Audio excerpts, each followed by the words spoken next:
visita pastoral, o bispo deve ter o cuidado de pregar de modo mais explicado, mais detalhado a palavra de Deus para o rebanho que lhe foi confiado. Lembrem qual é o significado do bispo na igreja de Cristo. O nosso Salvador, quando veio da parte do Pai para redimir a humanidade, para trazer o reino de Deus, ele fundou a igreja. A igreja não pode ser fundada pelos homens.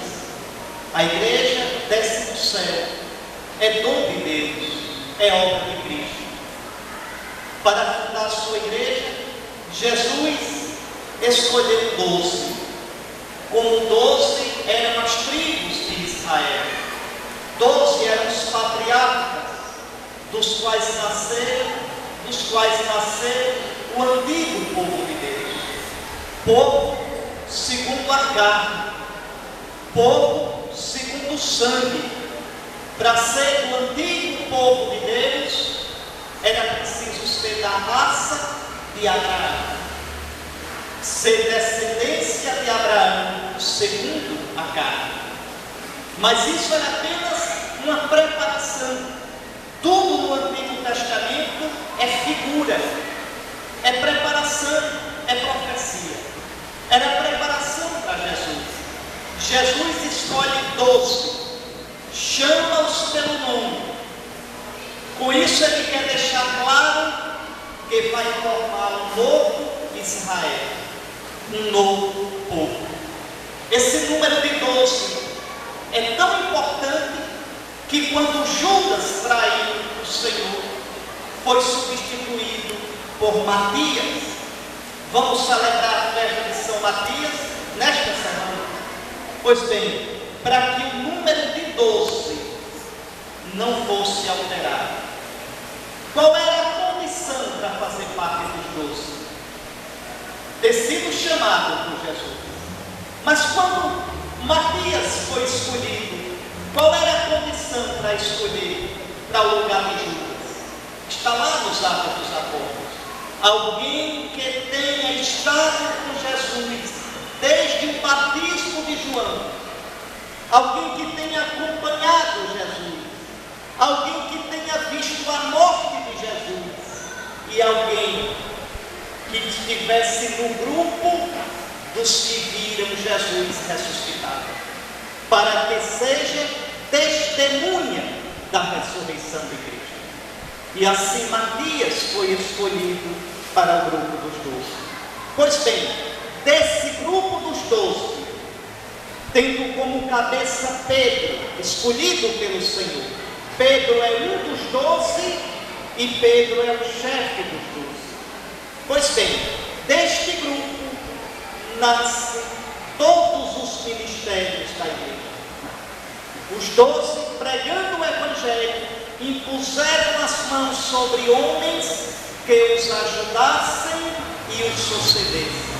Por exemplo, Barnabé, Silas, Tito, Timóteo, Marcos, Lucas, tantos outros, que sem ser do grupo dos 12, sucederam aos 12 como chefes da igreja. Esses são chamados de bispos. A palavra bispo vem do grego episcopos, quer dizer, aquele que em nome de Cristo supervisiona, aquele que em nome de Cristo cuida do geral da igreja. A igreja, portanto, é apostólica. A igreja de Cristo é apostólica porque é pastoreada pelos legítimos sucessores daqueles 12 primeiros. É impressionante, por exemplo, se eu olho aqueles que me ordenaram bispo e olho aqueles que os ordenaram e vou fazendo a árvore genealógica, chego lá nos primeiros, nos 12 primeiros. Não sou bispo porque me autodenominei bispo. Não sou bispo porque disse que era bispo. Sou bispo porque fui escolhido por outros bispos legítimos da igreja e fui ordenado pela imposição das mãos daqueles que receberam a imposição das mãos dos 12 primeiros. Portanto, por graça de Deus, o bispo é aquele que entra na sucessão apostólica que vai durar na igreja até o fim dos tempos. Quando no Apocalipse o Espírito diz em nome de Jesus ao anjo da igreja de Éfeso, ao anjo da igreja de Esmirna, o anjo é o bispo, ao bispo da igreja de Esmirna, ao bispo da igreja de Éfeso, ele é o guardião. Um exemplo bonito é Santo Irineu. Santo Irineu morreu mártir no século II, comecinho da igreja, nem 100 anos depois da morte de Cristo. Santo Irineu era bispo de Lyon, na Gália, hoje é a França. Naquela época não existia ainda a França, era a Gália. E Santo Irineu conta a emoção que ele tinha quando se lembrava, jovenzinho ainda, aprendendo o Evangelho na terra natal dele, Esmirna, e aprendendo de São Policarpo, bispo de Esmirna, que aprendeu de São João Evangelista. Que coisa bonita! Policarpo aprendeu de São João e Irineu aprendeu de Policarpo. É a sucessão apostólica da igreja. Quando a gente vê, por exemplo, Santo Inácio, quarto bispo de Antioquia, sucessor de Pedro, que foi também bispo de Antioquia antes de chegar a Roma. Portanto, o bispo na igreja é sucessor dos apóstolos.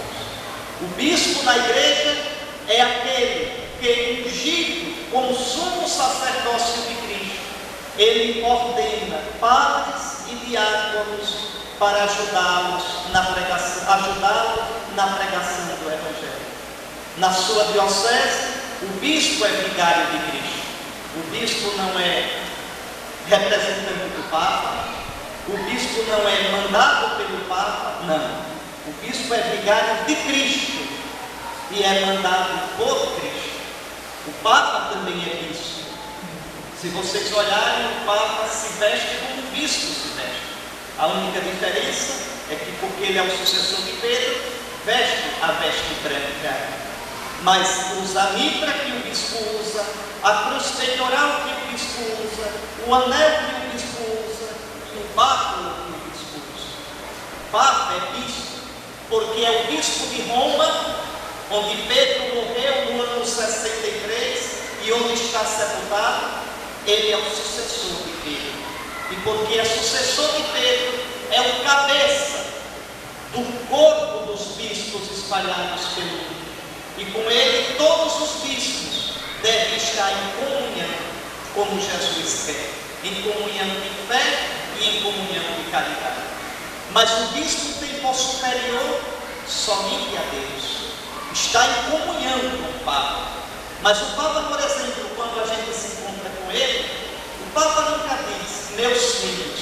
Não sou filho do Papa. O Papa diz, meu irmão. Eu sou bispo como o Papa é bispo. Mas em comunhão com o Papa, sempre em comunhão com Pedro, como Cristo quis para a sua igreja.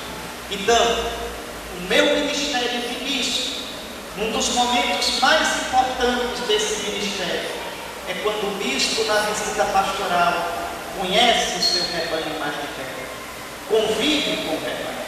É isso que eu vou fazer aqui na paróquia de Nossa Senhora da Conceição, em Siriné. Estar com vocês, conhecer mais de perto a realidade da paróquia, seus problemas, suas necessidades, corrigir aquilo que deve ser corrigido, animar aquilo que deve ser animado, fortalecer aquilo que deve ser fortalecido. E, sobretudo, como eu dizia antes da missa, pregar a palavra de Deus e celebrar os santos mistérios. Sobre essa palavra de Deus de hoje, tenha um pouquinho de paciência, deixe-me explicar-vos duas coisas importantes. Atos dos Apóstolos. Durante todo o tempo da Páscoa, a igreja nos faz ouvir os Atos dos Apóstolos. E por quê? Porque os Atos mostram o início da igreja. E a igreja começa na força, na energia do Espírito Santo de Cristo. A igreja vive do Espírito Santo de Cristo. A igreja não é uma organização como um time de futebol, como um partido político, como uma associação de bairro, que as pessoas fundam e ela caminha sozinha. Não, não é assim. A igreja é como uma videira. Os galhos vivem da seiva do tronco. A igreja é como um corpo. Os membros vivem, pelo menos na medicina antiga se pensava assim, quando a gente pega os antigos tratados de medicina, por exemplo, do médico grego Galeno, a gente vai ver, eles pensavam que a vida vinha da cabeça. Vinha da cabeça e ia para o corpo todo. Por isso a Escritura diz, Cristo é a cabeça, nós somos os membros. Os membros todos juntos são o corpo que é Cristo. Então veja, a igreja vive o tempo todo da energia de Cristo, que é o Espírito Santo, da vida de Cristo, que é o Espírito Santo, da santidade de Cristo, que é o Espírito Santo. E como é que esse Espírito Santo é dado à igreja? Ele é dado nos sacramentos. Nos 7 sacramentos, vocês recebem o Espírito Santo. Em cada sacramento, o Espírito Santo tem um efeito diferente. Por exemplo, daqui a pouco vocês vão ver, o bispo e o padre, nós vamos impor as mãos sobre o pão e o vinho, pedindo ao Pai que derrame sobre aquele pão e sobre aquele vinho o Espírito Santo de Jesus. E o Espírito Santo toma conta daquele pão e daquele vinho, e ali já não estará nem pão, nem vinho. A aparência de pão continuará, a aparência de vinho também, mas será só aparência. Ali estará o corpo de Jesus, ali estará o sangue de Jesus. Jesus vive como está no céu, cheio do Espírito Santo. E quem comungar hoje o corpo de Cristo, recebe o Espírito Santo. E quando a gente come e engole, mastiga, engole a aparência do pão, veja, desaparece a presença sacramental de Jesus, mas fica o Espírito Santo que a gente recebeu. Em cada sacramento, a gente recebe o Espírito Santo de Jesus, que vai nos transfigurando em Jesus, vai nos dando os sentimentos de Jesus, a vida de Jesus, e depois, no fim de tudo, dar-nos a ressurreição de Jesus. Eis aqui, meus irmãos. Pois bem, por isso a gente vai escutando nesse tempo da Páscoa os Atos dos Apóstolos. Esse trechinho de hoje é a segunda viagem de São Paulo. São Paulo, na leitura de ontem, entrou pela primeira vez na Europa. Foi para Filipos. Filipos era uma cidadezinha toda de soldado romano aposentado. Soldados que lutaram, ali chegaram na idade que não dava mais para lutar e fundaram uma colônia, a cidade de Filipos. São Paulo chega ali. No sábado, São Paulo, quando chegava no canto, a primeira coisa que ele fazia era procurar uma sinagoga para pregar para os judeus, para anunciar Jesus aos judeus. É por isso que os judeus têm tanta raiva de São Paulo ainda hoje, porque São Paulo era um ladrão de conversão entre os judeus. Chegava pregando lá e um bocado de judeus se convertia. Pois bem, quando não tinha sinagoga, Filipos não tinha sinagoga, não tinha muito judeu lá. Então São Paulo foi para a beira do rio, porque os judeus, antes de rezar, se lavam. Então rezava junto do chafariz, de uma fonte, do rio. Não tem sinagoga. São Paulo chegou na beira do rio, ali tinham umas mulheres. Olha como o evangelho começa tão simples. Um bocado de mulher, conversando, lavando roupa. São Paulo senta ali e começa a pregar. E uma delas, muito esperta, para aquela época, uma coisa até estranha, uma mulher que mandava em casa, Lídia, era comerciante, comerciava púrpura. E Lídia escuta a pregação de Paulo e se converte. E pede o batismo. São Paulo a batiza. E ela é uma mulher independente, por conta própria, repare que coisa, convida para ele ir para a casa dela. Nem consultou o marido, viu? E São Paulo aceitou. E Lídia, ali começa a igreja de Filipos. Depois São Paulo escreveu uma carta aos filipenses. Essa igreja vai ser a igreja mais amada de São Paulo. A igreja, quando a gente diz igreja, no plural, no Novo Testamento, quer dizer diocese. Vocês são filhos da igreja de Palmares. Pois bem, São Paulo então funda ali a igreja de Filipos, a comunidade cristã de Filipos, que, como eu disse, vai ser a comunidade que ele mais vai amar. Era a única comunidade que não dava trabalho para São Paulo. Era a única comunidade de quem São Paulo aceitava até ajuda de dinheiro. Das outras, ele não ajudava porque tinha medo da língua. Veja. E a comunidade que mais estava disposto a São Paulo, a comunidade que mais dava trabalho para São Paulo, que fez São Paulo chorar muitas vezes, era de Corinto. O que tinha os filipenses de calmos, tinha os coríntios de inquietos. O que tinha os filipenses de obedientes, tinha os coríntios de gostar de fazer partido, de gostar de uma conversa comprida. Pois bem, então São Paulo pregou o Evangelho em Filipos. Ele está preso nessa leitura de hoje. Por quê? Escuta, ele pregando, e tinha lá um casal rico que tinha uma empregada que entrava em transe como se tivesse baixado uma coisa ruim dela, e as pessoas iam lá e ela dizia coisas, dizia os problemas da pessoa, dizia o futuro. Pois bem, São Paulo pregando em Filipos, e essa mulher atrás gritando: esse homem é um homem de Deus, esse homem é um homem de Deus. Estava em transe, histérica.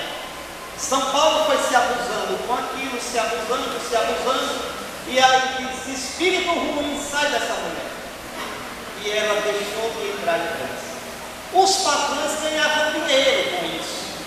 Ela dava consulta, veja, e os patrões ganhavam dinheiro. E ficaram virados com São Paulo, porque São Paulo virou o ganha-pão deles. Deram parte de São Paulo, e São Paulo foi preso. Vejam, é essa a leitura de hoje. São Paulo estava preso, e tarde da noite, ele preso juntamente com Silas ou Silvano, tarde da noite rezando, houve um terremoto, e as celas se abriram. E o carcereiro pensou que os presos tinham fugido. Naquele tempo, se o preso fugisse, o carcereiro tinha que morrer no lugar do preso, porque deixou o preso fugir. O carcereiro já ia se matar quando Paulo disse: nós estamos todos aqui, não te mates. E anuncia Jesus ao carcereiro, anuncia o Evangelho ao carcereiro. E o carcereiro pergunta: Senhor, o que eu tenho que fazer então para ser salvo? E tão bonita a resposta de São Paulo: crê no Senhor Jesus, e serás salvo tu e a tua casa. Atenção, mas crer em Jesus não é só dizer eu creio. Quem crê em Jesus, a primeira coisa que faz é procurar a igreja para receber o batismo. Vejam, a igreja é a ministra da salvação. Ninguém se batiza sozinho. A gente recebe o batismo e recebe da igreja. Então o carcereiro leva São Paulo até a sua casa, lava as feridas dele, e é batizado ele e toda a sua família. Toda a sua família quer dizer homem, mulher e menino, como também a família de Cornélio, centurião romano. Vocês ouviram isso na primeira leitura de domingo passado. Toda a casa do carcereiro é batizada. Assim nasce a igreja de Filipos. Está aí, meus irmãos. Essa igreja também chegou aqui em Siriaí. Há quantos séculos os antepassados de vocês receberam o Evangelho e creram e foram batizados? E de geração em geração o Evangelho vem passando aqui em Siriaí. E aqui está a responsabilidade de vocês. Vocês são a igreja de Cristo em Siriaí. Vocês são o povo de Deus em Siriaí. A palavra de Deus que vocês escutam aqui, o Cristo que vocês encontram na Eucaristia, vocês devem vivê-lo e testemunhar e anunciar. Que nosso Senhor dê a vocês essa coragem. Que nosso Senhor os ajude, como ajudou Paulo, Silas e tantos outros a levar Jesus.